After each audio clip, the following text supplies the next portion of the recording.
Ayan. May brigada walis din dito. Mga kaakap. Pero hindi yan yung mga akap. Ano nga ba yung taga-walis sa Pilipinas na natanggap ng ayuda? Wala namang ano. Mga pakana ng mga kurapot at kurap na politician sa Pinas. Ito dito, wala ditong kurap-kurap. Hindi katulad sa Pinas na puro dugas, puro nakaw.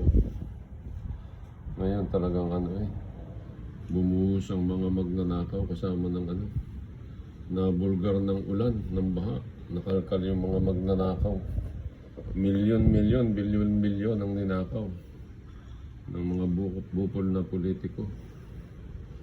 Yung mga riyan, mga congressman, lahat ng mga politikong pulpul, kung kontratista na kinurakot lang na binulos ang pera ng bayan, inutang pa ko sa lupalo. Ayan, dito mga nagwawalis, namumulot ng basura, pero hindi sila mga hindi ayuda, siguro mga volunteers yan. Sa Pinas, ewan kung mababago pa ang plataforma at mentalidad ng mga politiko na tumatakbo. Yung si Digong ikinulong. Galit sa mga magnanakaw at mga adik. Yung bulok na sistema ng Pilipinas.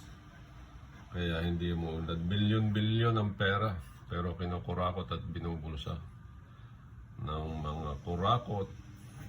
Hindi ako kontra sa mga politiko. Wala akong pinapanigan. Hindi ko kilala ang personal si Digong, pero nakikita kong mga kanyang ginawa, ang history ng kanyang ginawa. Kaya ang daming galit na Pilipino.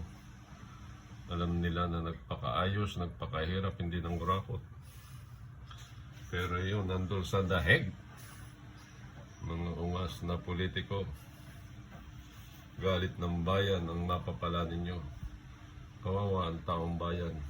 Taong bayan naman ang nakakita ng mga ginagawa ninyo.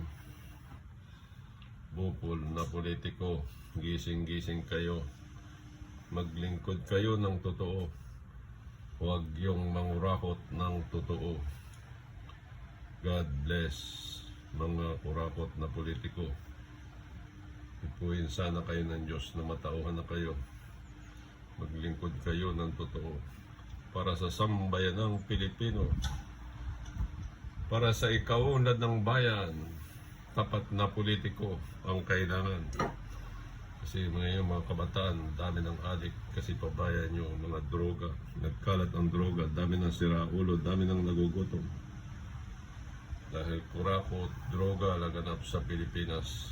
Dahil sa bulok na sistema ng bulok na namamahala sa pamahalaan ng Pilipinas. God bless.